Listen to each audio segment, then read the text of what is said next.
Je dois vous avouer un truc, ça m'arrive tous les jours de scroller sur Instagram, de tomber sur une photo d'un design d'intérieur qui a des milliers de likes et de me dire mais est-ce que cette photo je l'ai pas vue déjà une dizaine de fois? Alors bonjour à tous, je suis Ninon Pétras, architecte d'intérieur et décoratrice sur Paris et un petit peu partout en France et j'ai cette chaîne YouTube depuis maintenant 4 ans sur laquelle je parle de décoration. Donc on parle de tendances, de conseils, de bons plans, de DIY, de travaux, toutes ces choses-là. Donc si ces sujets vous intéressent, je vous invite à vous abonner dès maintenant. Dans cette vidéo, on va parler des tendances déco qu'on voit partout, qui sont hyper actuelles, mais au fond, c'est pas des tendances qui ont énormément de sens et vous allez voir, c'est des choses qui sont déjà plus ou moins démodées. Avec l'expérience, je sais que ce genre de vidéo plaît beaucoup, mais c'est aussi les vidéos qui attirent le plus la critique. Donc juste petit rappel des bases, on est sur YouTube, j'ai une certaine liberté d'expression, je vais vous exprimer mon point de vue sur un sujet, vous n'allez pas forcément être d'accord, vous êtes libre de donner votre avis en commentaire, mais merci d'être poli. Chacun a des goûts différents, je ne suis pas là pour juger vos goûts personnels et si vous avez un des éléments déco dont je vais parler chez vous, et ben tant mieux pour vous et si c'est quelque chose dont vous prévoyez de faire l'acquisition prochainement, ben justement je vous invite à réfléchir et à vous poser les bonnes questions sur l'acquisition de cet élément. Pas sans savoir qu'on est accablé d'images à longueur de journée. Alors moi, avant d'être dans la décoration, j'ai travaillé pendant 4 ans dans le marketing et s'il y a bien une règle qu'on nous apprend dès le début en marketing et qui marche dans beaucoup des cas, c'est que plus on est soumis à l'image d'une marque, plus on va adhérer à son discours, à son produit et donc plus on va avoir envie de l'acheter. Donc la stratégie des marques, ça va être de multiplier les points de contact avec l'utilisateur, donc l'acheteur final. Donc pour ça, vous allez avoir une marque qui va proposer des affiches dans le métro, des collabs avec des influenceurs, des posts sur les réseaux sociaux, des vidéos d'un format spécifique avec des célébrités par exemple. Ça peut être aussi l'envoi d'emails marketing. Et la finalité, c'est que parfois, en quelques jours ou une semaine, on peut être confronté à l'image d'un produit ou d'une marque peut-être 5 à 10 fois. Et pourquoi je vous explique ça? C'est parce qu'en fait, c'est exactement le même processus pour les tendances de décoration. Donc par exemple, parlons du fameux canapé en bouclette blanche qu'on a vu un peu partout. Moi-même, j'en ai un chez moi pour vous dire. Donc ce canapé, vous allez sûrement le voir à la télé sur une pub au milieu de l'émission Koh-Lanta. Vous allez le voir dans n'importe quel magazine, même pas que des magazines de déco. Vous allez entrer dans un magasin de mobilier et vous allez sûrement voir des canapés en bouclette blanche. Vous allez aller sur Instagram et votre influenceuse préférée aura ce canapé en bouclette blanche évidemment. Et puis vous allez scroller sur Pinterest. Et là, il y a fort à parier que vous allez tomber dessus très rapidement. Et qu'est-ce qui va se passer dans votre cerveau? Et celui-ci va finir par vouloir ce canapé en bouclette blanche. Donc j'ai rien inventé, c'est comme ça que ça fonctionne. L'influence publicitaire, depuis la nuit des temps, avant même les médias modernes, il y avait déjà ce système de publicité et d'influence. Mais le problème dans tout ça, c'est que tout le monde finit par se retrouver avec des intérieurs assez similaires dont on se lasse beaucoup plus rapidement qu'avant. Il faut quand même se dire que du temps de nos grands-parents et de nos arrière-grands-parents, le mobilier, il durait toute la vie. Ou éventuellement, je sais pas, on gardait un buffet, après peut-être qu'on le transmettait aux enfants et on passait à autre chose. Mais là, on est quand même passé à une ère de grande consommation où en fait, il faut changer de canapé tous les 3 ans, il faut repeindre son mur à chaque saison. Et je pense que c'est quand même vraiment un problème. Ça m'arrive souvent de discuter en commentaire sous les vidéos YouTube avec certaines d'entre vous sur vos choix de décoration. Et il y a souvent une peur qui persiste, et je trouve ça assez drôle, c'est j'ai peur d'avoir une cuisine 2023 ou j'ai peur d'avoir, je sais pas, une chambre où vraiment on a l'impression que ça a été fait en 2024 et quand les invités rentreront chez vous dans quelques années, ils se diront ah bah oui ça c'était la tendance de 2015, 2020, 2025, peu importe. Et honnêtement vous avez totalement raison de réfléchir comme ça. Souvenez-vous en 2013 c'était la grande mode du style industriel, donc on avait de partout des lampes qui étaient faites avec des tuyaux, des horloges gigantesques comme si on était dans un hall de gare, des faux bidons là où on faisait des espèces de piédestals avec piédestaux, je sais pas, bref vous m'avez compris, des bidons là posés, des tables basses avec des roulettes, enfin voilà, toute cette ambiance très industrielle. Ensuite en 2015, tout le monde voulait un canapé gris, des petites tables gigognes un peu en triangle arrondi là dans les couleurs pastel, esprit scandinave. On voulait des coussins en moumoute sur les canapés, des formes géométriques peintes au mur. Tout le monde voulait ce genre de déco. En 2020, après le Covid, on a eu envie de chaleur et de reconnexion avec la nature et tout le monde a peint un mur en terracotta. Tout le monde a acheté des pampas, tout le monde a troqué ses meubles un petit peu trop froids contre des commodes en canage, des chaises en canage, des vases en canage, des lustres en canage, des portes de placard en canage et autres. Et aujourd'hui, on commence à revenir un petit peu de tout ça et se dire le canage c'est bon quoi, on en a jusque là. Tout ça pour dire qu'aujourd'hui, sans s'en rendre compte, je pense que la plupart de nous, on est en train de faire un petit peu les mêmes erreurs dans notre déco, on est en train de faire des achats qu'on va probablement regretter dans 2 ou 3 ans parce que on s'est fait un peu avoir par la publicité et que finalement ce canapé qu'on a acheté, c'était pas vraiment notre style. Vous êtes hyper nombreuses à m'avoir dit ces dernières années mon mur terracotta, je n'en peux plus. Bon alors ok, c'est que un mur à repeindre, il y a plus grave, il y a plus contraignant, il y a plus onéreux dans la vie, mais par contre quand je vois récemment j'ai vu une influenceuse qui disait j'ai acheté ce canapé, je déménage donc pour une maison qui ressemblait énormément dans le même style, donc il n'y avait pas de contraintes forcément avec les murs. Et elle disait en gros, voilà, ce canapé, c'est bon, je l'ai depuis 3 ans, je vais le changer. Voilà. J'ai vu aussi quelqu'un dire j'ai peint un meuble dans une couleur pastel parce que c'était le printemps et maintenant c'est l'automne, du coup ça va pas du tout aller avec ma décoration de l'automne. Mais en réalité, c'est juste que ça va pas aller dans l'ambiance que les gens attendent que l'influenceur mette en avant pour l'automne, tout simplement. Je sais pas si cette personne a prévu de repeindre le meuble en rouille pour l'automne et en rouge pour Noël, on verra bien. Mais je pense qu'il y a un véritable problème à mettre en avant ici. Honnêtement, lorsque je travaille sur des projets de rénovation ou de décoration avec des clients, la question du style déco, c'est vraiment l'un des points les plus difficiles qui persistent pour mes clients. Parce que souvent, ils aiment beaucoup de choses qui sont très différentes et franchement, moi la première, je vais pas mentir là-dessus.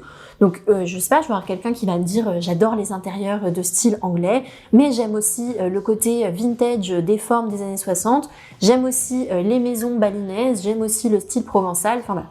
Et franchement, je trouve ça génial d'apprécier plein de choses, d'avoir des goûts éclectiques.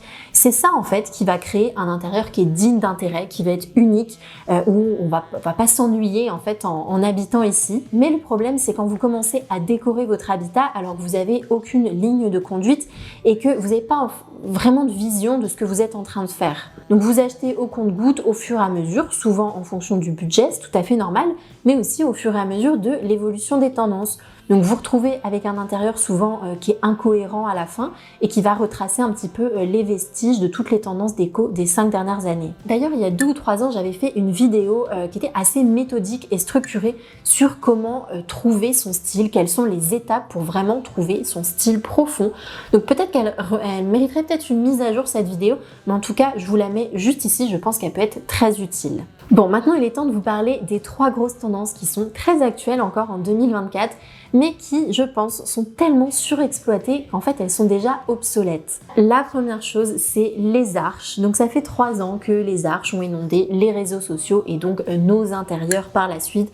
C'est un peu devenu le life goal de toutes les femmes qui rénovent une maison. Maintenant, la nouvelle norme en termes d'ouverture, voilà, c'est pour les portes, les fenêtres, il faut plus rien de rectiligne, il faut des arches partout. Alors, en plus, c'est bien plus onéreux qu'une ouverture simple, pour info. Donc à la base, les arches, ça vient d'où? C'est plutôt inspiré des maisons victoriennes et on en voit aussi beaucoup maintenant dans le style transitionnel qui est souvent illustré par des décoratrices américaines comme le studio McGee ou alors Three Birds Reno. C'est 3 jeunes femmes qui font des très belles rénovations de grosses maisons à l'américaine et il y a énormément d'arches vitrées dans leurs intérieurs. Bon, franchement, c'est très beau, je trouve que ça fonctionne souvent très très bien, mais le problème c'est quand on cherche à s'approprier cette tendance alors que ça correspond pas du tout au style de bâti de notre habitat. En France, généralement, on a des maisons qui sont plutôt rectilignes avec des plans droits, des cloisons droites, des ouvertures assez classiques. Mais voilà, je vois beaucoup de rénovations où on vient ouvrir les cloisons avec des arches. Alors c'est peut-être très joli, mais je trouve que ça n'a aucun sens par rapport à l'histoire du bâti. Le second problème, c'est quand notre habitat, il nous donne pas la possibilité en fait d'exploiter ces tendances-là, et on va essayer de trouver des moyens détournés d'intégrer quand même cette tendance chez nous. Donc si par exemple, vous êtes tout simplement pas propriétaire, vous pouvez pas ouvrir les cloisons, ou alors vous n'avez pas besoin de changer les huisseries, et du coup, il y a moyen quand même d'intégrer cette tendance, donc vous allez acheter des meubles en arche, du papier peint avec des arches, vous allez faire des arches avec des peintures, un trompe-l'œil d'arche sur une porte. Non mais franchement ça, est-ce qu'on peut en parler 2 minutes? Enfin c'est... La personne a fait ça, elle s'est dit sur un malentendu ça peut passer, on va croire que c'est une arche, non? Enfin... Voilà, moi il y a des choses, j'essaie quand même de pas juger les goûts des gens, mais franchement il y a des fois où je comprends pas les choix qui sont faits en termes d'agencement ou de décoration. Bref, tout ça pour dire que là, on arrive vraiment à un épuisement d'une tendance qui a été tirée dans son extrême. Et ce qu'il arrive, c'est que souvent, les marques de fast déco, elles s'inspirent des concepts architecturaux pour créer des petits objets qu'on va pouvoir acheter facilement. Bah souvent, c'est là que ça commence à perdre tout son sens. Bon, du coup, ça me permet de rebondir sur la deuxième tendance que je pense vous devriez laisser au placard pour les mêmes raisons. Ce sont les niches murales. Pour illustrer un petit peu mon propos, au début, l'inspiration, ce sont les maisons méditerranéennes qu'on trouve à Ibiza, au Maroc, sur la côte française, en Grèce, ou même d'ailleurs sur les maisons à Bali, il y a beaucoup ce principe-là. Parce que ce sont des modes de vie où on est beaucoup à l'extérieur, on va avoir des maisons qui sont ouvertes vers le jardin, vers la nature, et on a aussi un bâti qui est travaillé dans les minéraux locaux. Donc souvent il y a des contraintes structurelles avec de la roche par exemple, comme en Grèce, donc on va utiliser cette contrainte du bâti pour créer un point d'intérêt architectural dans l'intérieur, d'où la création des niches. Et je trouve que c'est hyper intéressant parce qu'on a vraiment cette sensation de vivre avec la nature locale. Il y a presque un aspect primitif, je trouve, dans ce genre d'architecture. Donc bien sûr que vous habitiez dans un haussmannien de 100 mètres carrés ou dans un petit studio dans le nord de la France, vous doutez bien que ça n'a rien à voir avec le bâti et avec l'âme de votre habitat. Donc expliquez-moi comment on est passé de ça à ça. Donc en gros, ce que je dénonce dans cette vidéo, c'est tous ces meubles qu'on voit, donc espèces d'étagères un peu ou des commodes avec des niches à l'intérieur. Donc soit vous les achetez sur des sites de fast déco, c'est soit en plastique, soit en mélaminé, soit vous faites un DIY vous-même à base de carton, de papier aluminium et de colle à carrelage. Le rendu sera clairement le même. En fait, ce que je ne comprends pas avec cette tendance, c'est qu'on s'inspire d'un élément caractéristique du bâti, donc quelque chose qui est dans le mur, qui est immobile, qui est intangible. Et en fait, on en fait un élément qui est posé, qui arrive ici, là, au milieu de la pièce, comme un cheveu sur la soupe, qui est même pas accolé au mur. Et en fait, ça n'a aucun sens. Personnellement, dites-moi ce que vous en pensez, mais je trouve que ça fonctionne pas. Je trouve qu'il n'y a aucune authenticité dans ce genre de décoration.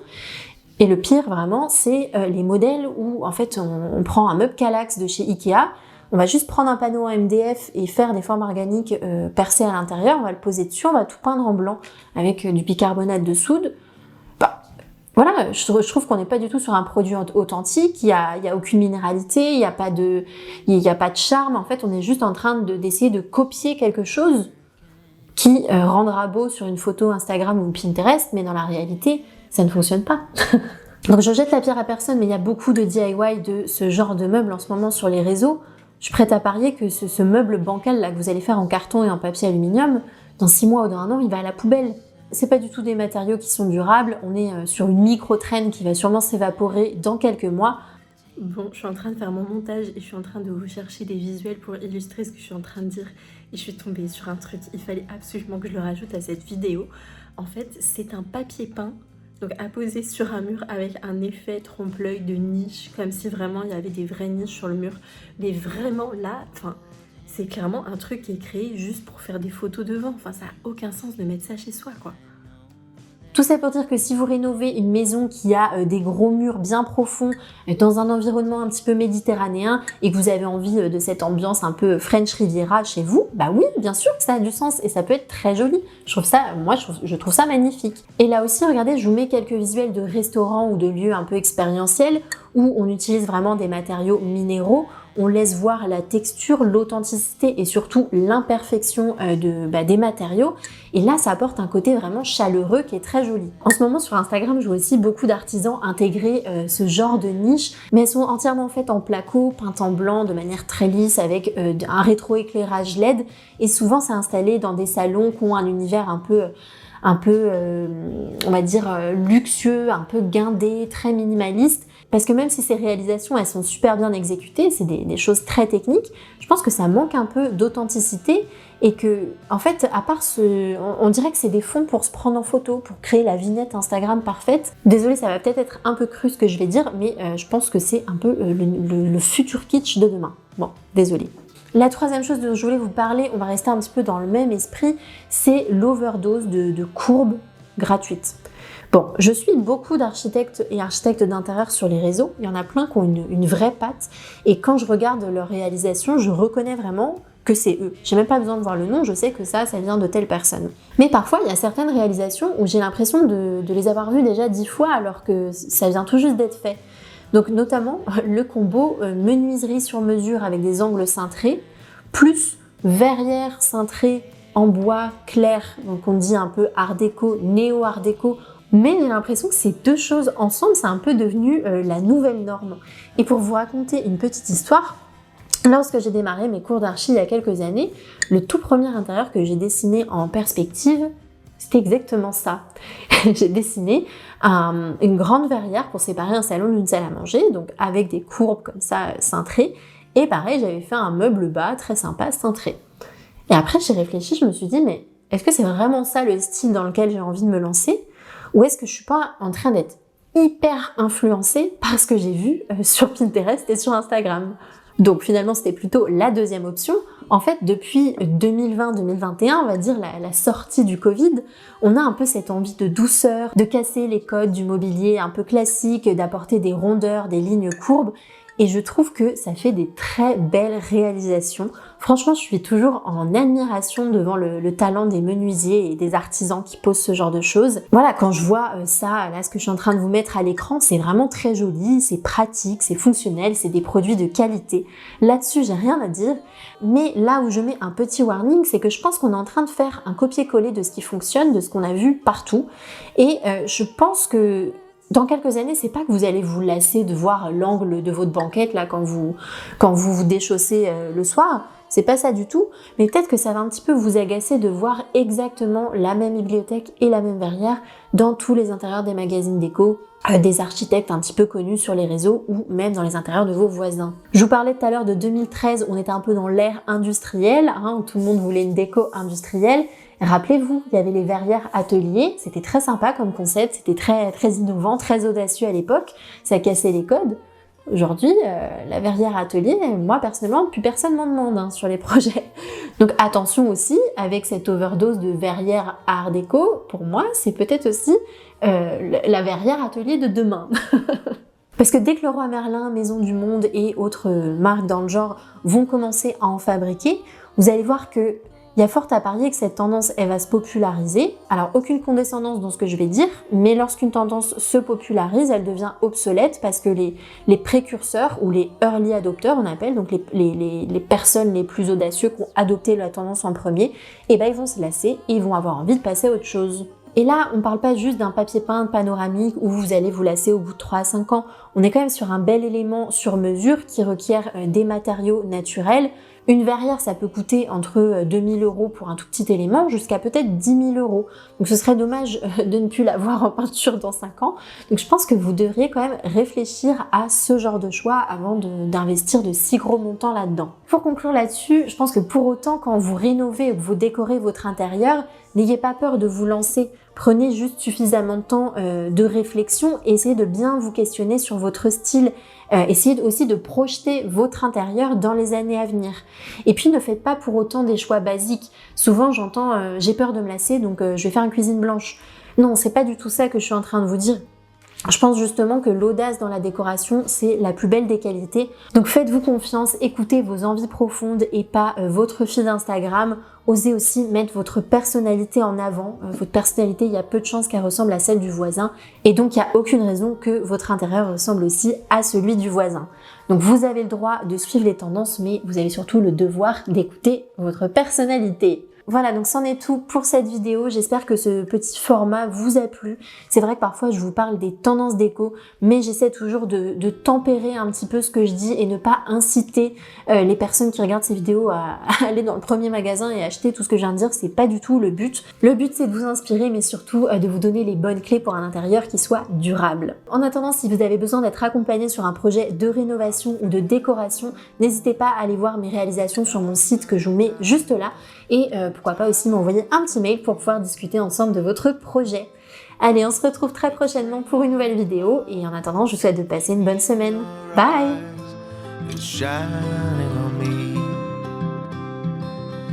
You say it's time to let go.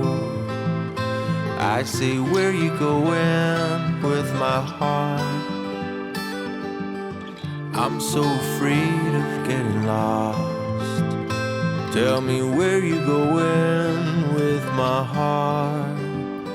I say where you going where you going?